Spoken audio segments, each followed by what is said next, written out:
주님의 이름으로 사랑합니다. 옆에 계신 분들과 이런 인사를 함께 나누도록 하겠습니다. 제 옆에 계셔서 행복합니다. 이렇게 해서 제 옆에 계셔서 행복합니다.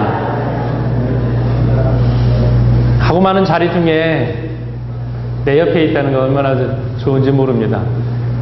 교회 오시면서 앞에 앉을까 뒤에 앉을까 어느 자리에 앉을까 늘 그 자리에 앉아 계시는 분들이 많은데 하나님 앞에 은혜를 받으면서 옆에 앉아서 예배를 드린다는 그것이 귀한 은혜인 것 같습니다.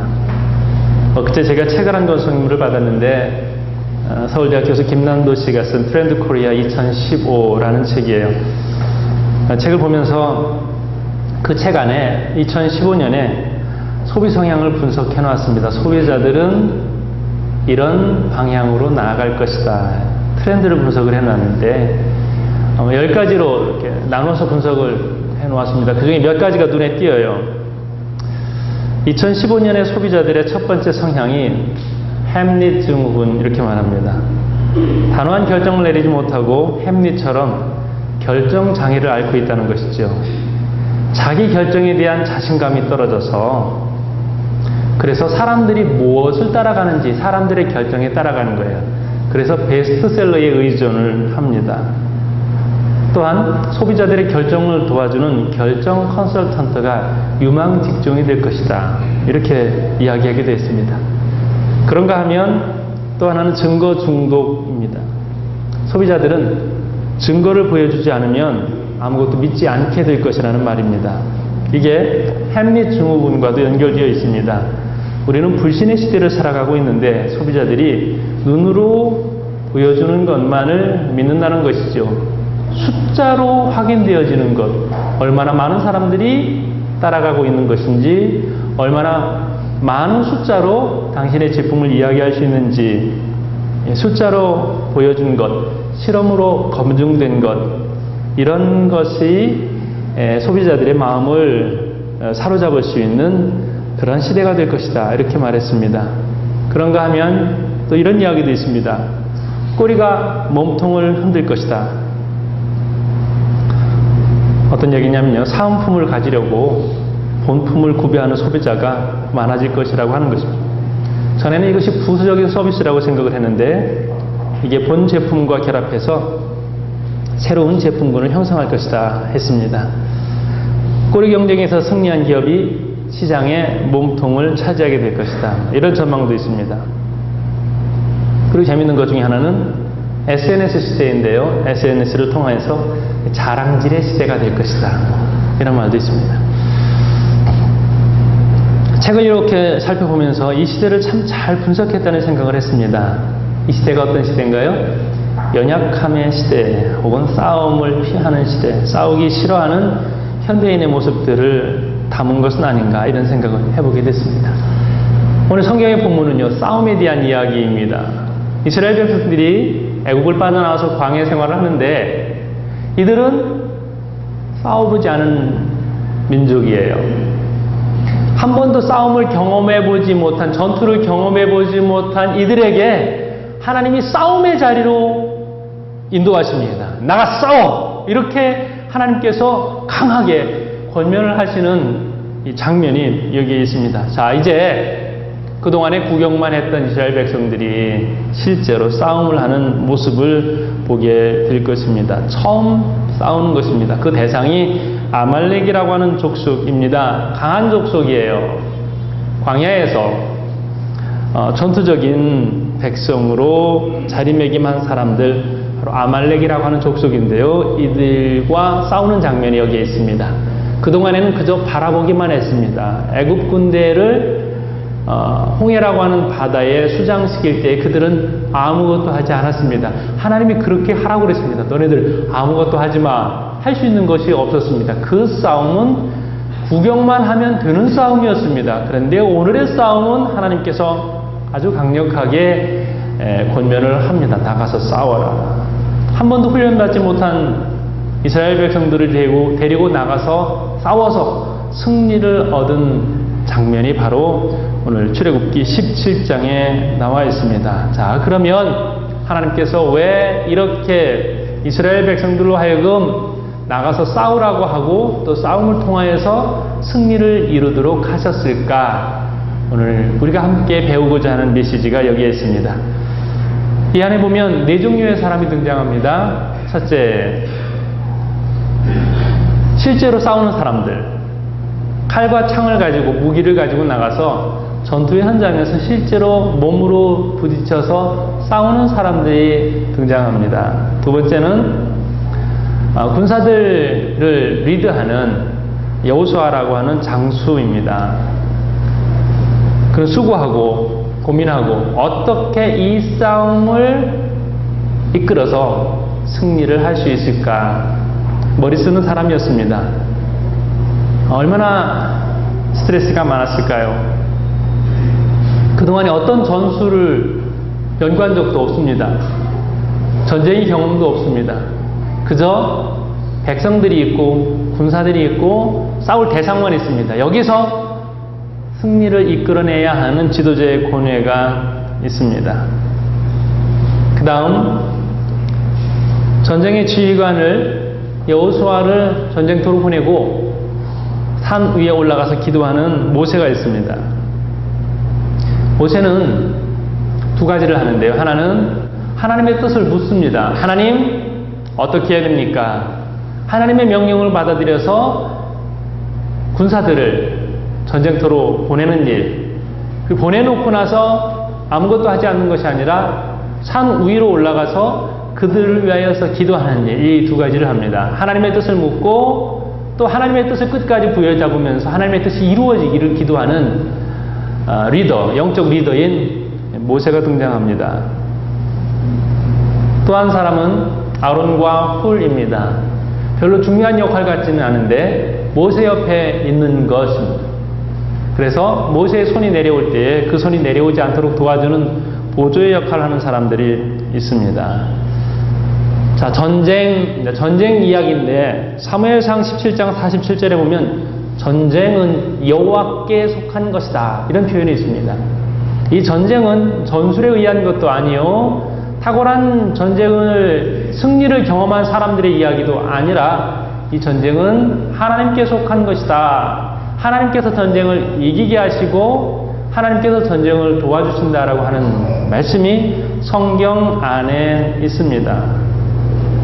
자, 하나님께서 왜 그동안에는 직접 전쟁을 승리하기도 하셨는데 왜 이 시점에서 광야의 힘든 과정을 거친 지치고 상한 이 백성에게 전쟁을 하게 하셨을까를 한번 생각해 보도록 합니다. 하나님은 이스라엘 백성들로 하여금 전쟁의 승리를 경험하기를 원하셨어요. 전쟁을 통해서 얻을 수 있는 것은 무엇입니까? 전쟁을 통해서 하나님이 나를 사용하셨다. 하나님이 이 전쟁에서 이기게 하셨다. 이것을 이스라엘 백성들이 알기를 원하셨습니다.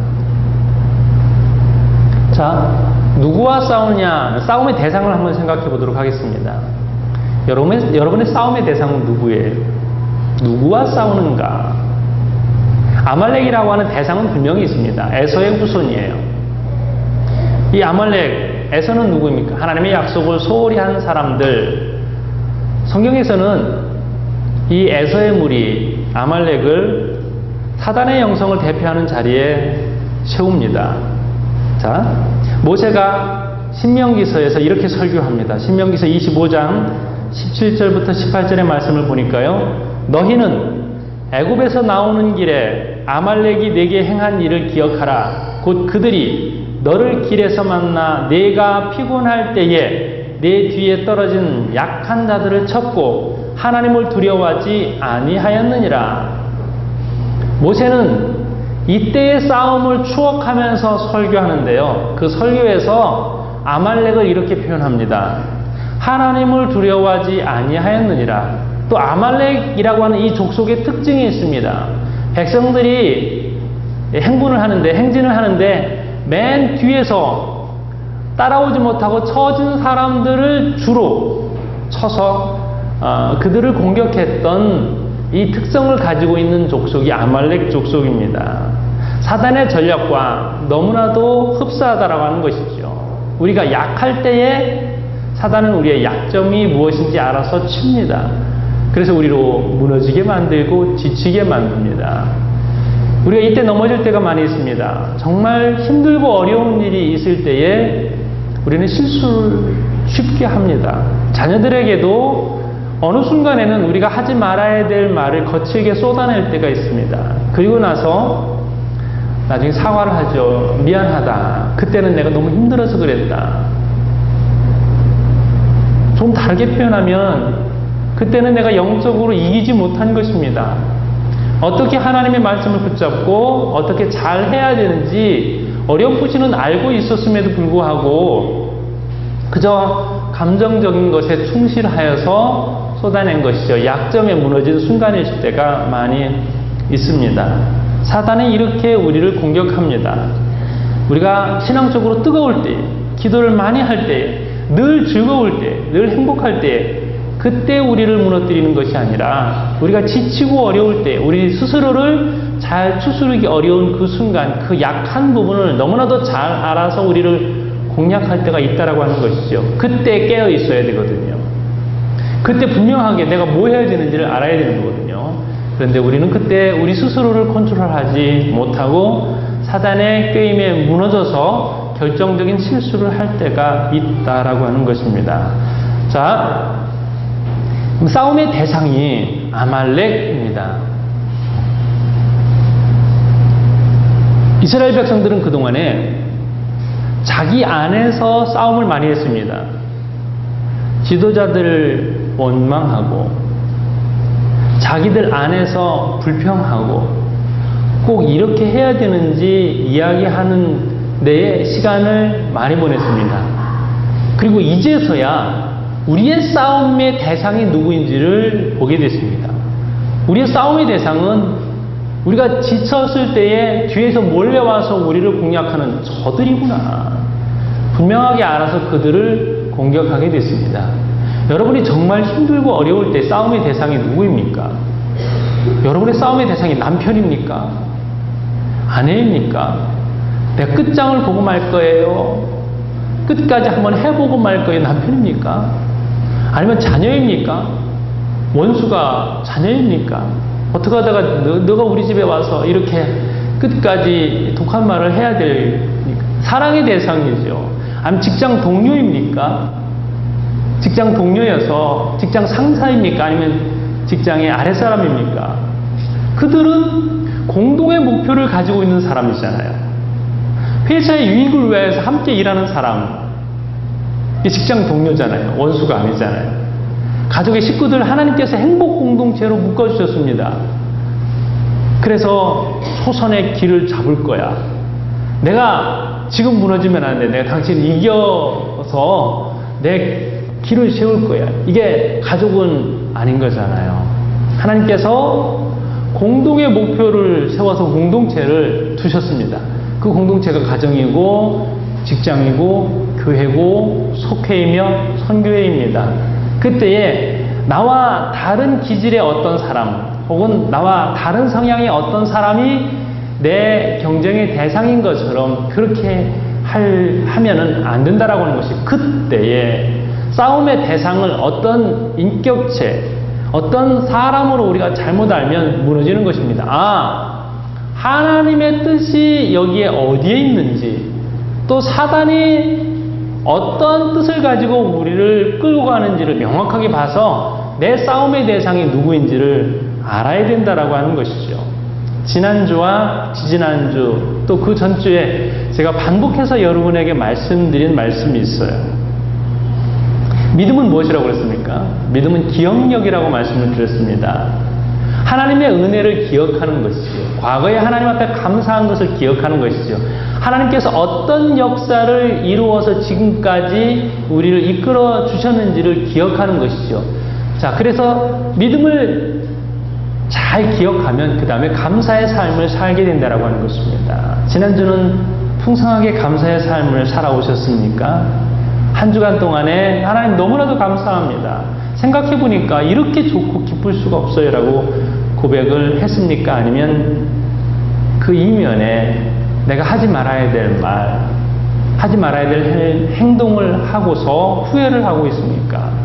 그 순간에 싸움의 대상을 명확하게 알았는지 몰랐는지 여기에 성패가 있었을 것입니다. 대상을 바로 알면 감사하는 삶을 살게 되고, 대상을 바로 알지 못하면 그 누군가 사람을 싸움의 대상으로 알아서 많은 부분들 우리가 실수하고 실패할 수 있습니다. 자, 이스라엘 백성들에게 명확하게 싸움의 대상을 제시해 주었습니다. 저 아말렉 사람들, 아말렉 군사들, 그들은 이스라엘 백성들, 연약한 사람들을 골라서 공격하는 무리들이었습니다. 그래서 영적으로 봐서 사단, 우리를 행복하지 못하게 하고 우리를 하나님 중심으로 살아가지 못하게 만드는 그들이 싸움의 대상이다라고 하는 것을 명확하게 여기서 주고 있습니다. 자, 우리가 대상을 살펴봤습니다. 그러면 어떻게 승리할 수 있는가라고 하는 것이죠. 어떻게 승리할 수 있습니까? 군사력이 탁월한가요? 경험이 풍부한가요? 탁월한 장수를 가지고 있나요? 아니면 사람이 많은가요? 싸움에서 승리할 수 있는 외적인 요인들을 그들은 많이 생각해 볼 수 있을 것입니다. 그리고 미리 패배를 이야기할 수도 있을 겁니다. 이거는 우리가 싸울 수 없습니다. 경험이 부족합니다. 장비가 부족합니다. 그러면 모든 것이 열악한 이 상황 속에서 어떻게 이길 수 있습니까? 성경에서 명확하게 얘기하는 것은요, 우리가 조금 납득하기 어려울 수 있는 부분입니다. 싸움이 이길 때가 있었어요. 그때는 언제냐면요, 모세가 이스라엘 백성들을 위해서 기도할 때입니다. 그래서 그들은 전쟁에서 이기고 난 뒤에 함께 이렇게 고백합니다. 이 싸움은 기도로 이긴 것이다. 이 싸움은 하나님께서 우리로 하여금 이기게 하셨다. 나중에 그들끼리 모여서 와, 우리 진짜 잘 싸웠어. 우리 무기가 탁월해. 우리 정말로 잘 싸웠어. 우리의 전술이 먹혀 들어갔어. 이렇게 이야기하는 사람이 한 명도 없었다는 것입니다. 나중에 그들이 이야기한 것은요, 모세가 우리를 위해서 기도했을 때 우리는 이겼어. 하나님께서 우리로 하여금 이기게 하셨어. 그들은 하나님 이야기만 하게 되었던 것입니다. 기도 때문에 이겼다라고 하는 것이죠. 자, 여기 모세가 기도했다는 이야기를 손을 들었다 이렇게 표현합니다. 손을 들었다는 것은 기도의 상징입니다.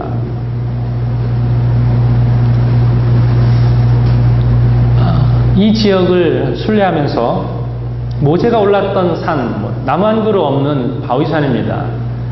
그리고 그 주변은 전체가 광야예요. 산에 올라가서 광야를 보면 전체가 한눈에 훤히 보입니다. 아래에서 산꼭대기를 보아도 나무가 없기 때문에 누가 올라가 있는지, 누가 손을 들었는지, 손을 내렸는지 쉽게 볼 수 있는 그러한 장소입니다. 이런 상상을 해보았습니다. 모세가 산 위에서 산 아래를 내려다 보니까 이쪽은 아군이고 이쪽은 적군 아말렉 족속입니다. 한눈에 보입니다. 그리고 그들을 위해서 기도합니다. 하나님 앞에 기도하는 데에 내가 손을 올리고 기도할 때에는 이스라엘이 승리하고 손을 내릴 때에 이스라엘이 밀리는 것을 보게 됩니다.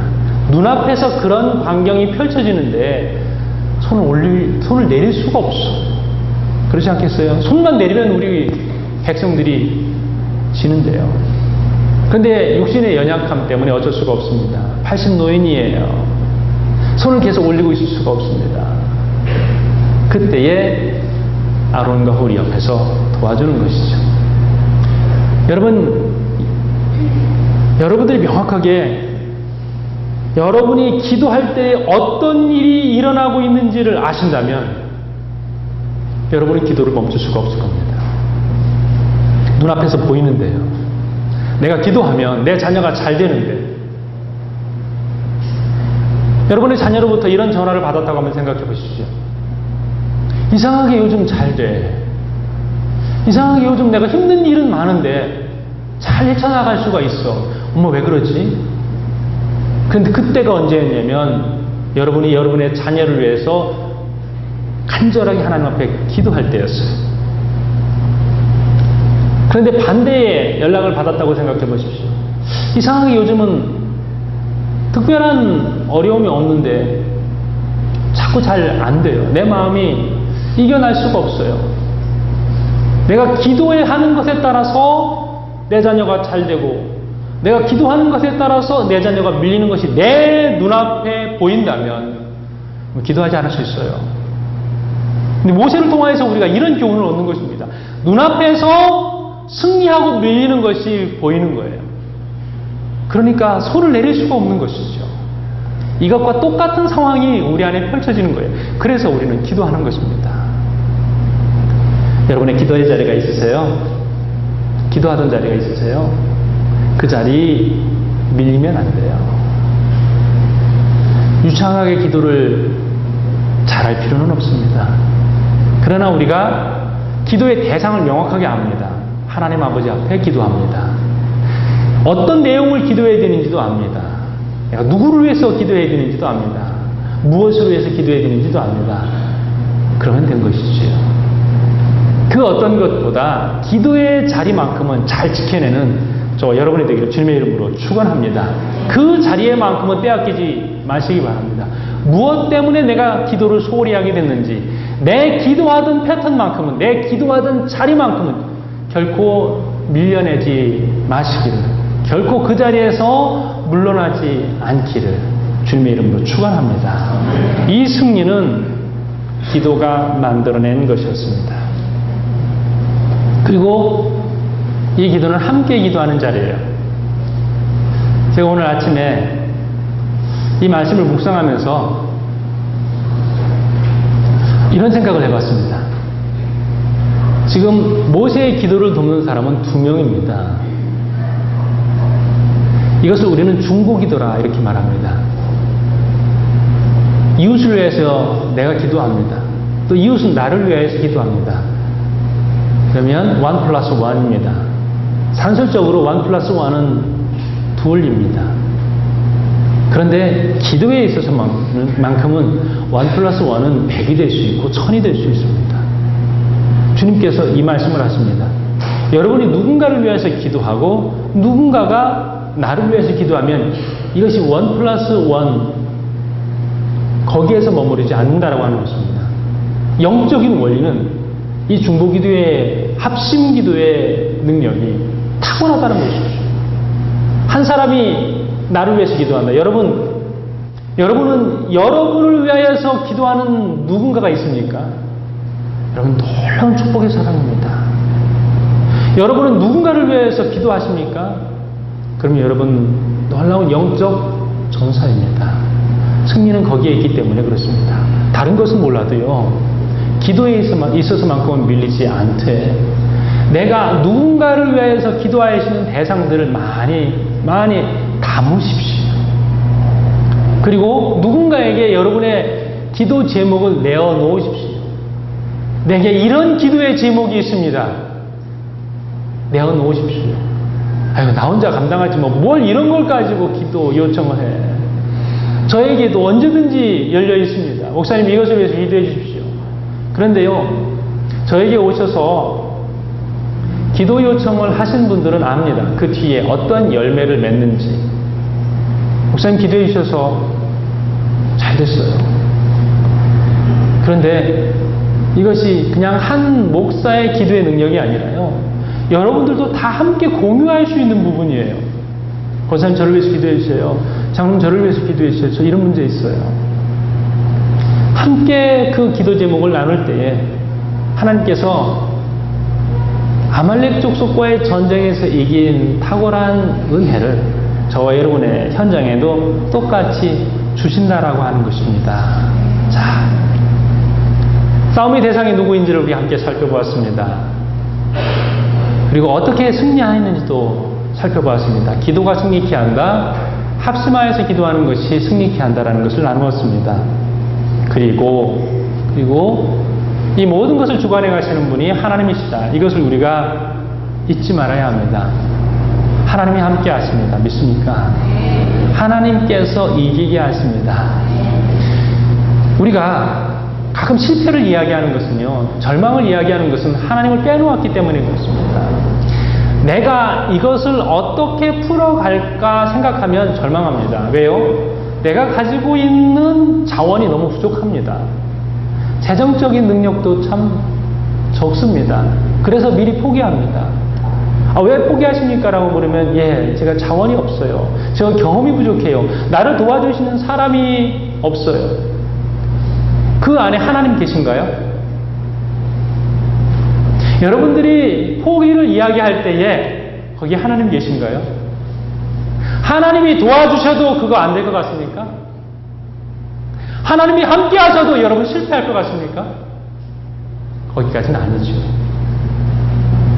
이것이 하나님께서 기뻐하실지 기뻐하시지 않을지 이거를 봐야죠. 그것이 하나님께서 기뻐하실 일이라면, 그것이 하나님께서 내게 주신 사명이라면, 그 다음에 하나님께서 이루실 것을 확신하며 나아가야 될 줄로 분명히 믿습니다. 이 모든 전쟁의 과정을 마치고 하나님께서 당신의 이름을 말씀하십니다. 이것을 우리는 여호와 니시라 합니다. 여호와 니시. 아말렉과의 전쟁에서 이긴 뒤에 그들은 하나님을 여호와 니시라 하였습니다. 니시라는 말은 깃발이란 말이에요. 여호와는 나의 깃발, 하나님은 나에게 승리를 주시는 분. 이 말이 여기에서 유래하였습니다. 하나님께서 저와 여러분에게 흔들 수 있는 승리의 깃발을 주실 줄로 믿습니다. 내 싸움의 대상이 누구인지 사람으로 두지 아니하고 나를 무너뜨리려고 하는 영적 세력을 명확하게 본다. 그리고 어떻게 이기는지, 내가 기도의 자리에 있어서만큼은 항상 지키고 그 자리에서 하나님 앞에 간구한다. 또 한 가지, 기도에 있어서 내가 이웃을 위해서 기도하고 이웃은 나를 위해서 기도할수록 합심 기도를 요청한다. 그리고 이 모든 것을 주관하시는 분은 하나님이시다. 이것을 우리가 잊지 않고 나아갈 때 하나님께서 똑같이 이스라엘 백성들처럼 똑같이 우리에게 승리의 깃발을 안겨주실 줄로 분명히 믿습니다. 기도하겠습니다.